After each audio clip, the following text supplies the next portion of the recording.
के इश्क करे आवता रहो, रोजे हमर खर्चा बढ़ावता रहो। एगो दूगो चुमा जानू ई का लेला, देहिए के ठीका लेला। आवा उठ लाली के टीका लेला, देहिए के ठीका लेला।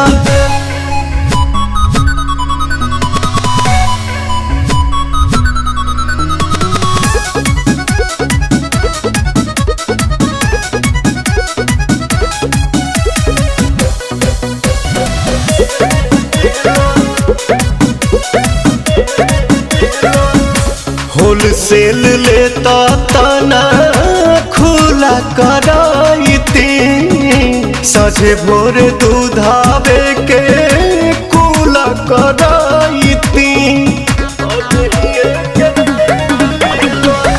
होलसेल लेता तना खुला कराइती, सझे भोर दूधावे के कुला कराइती।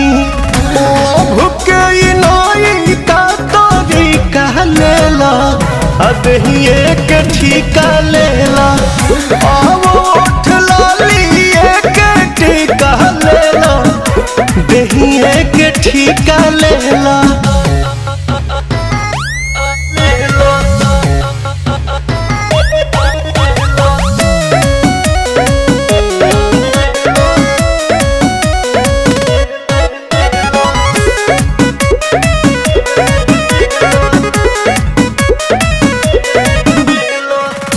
तोहरो न टेंशन रही रोज आए जाए के, रोशन विश्वास कमी होई न खाए के।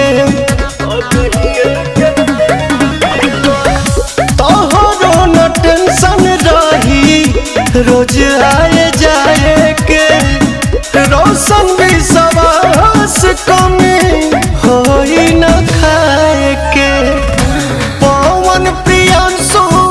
सलीका लेला, देहिए के ठीका लेला।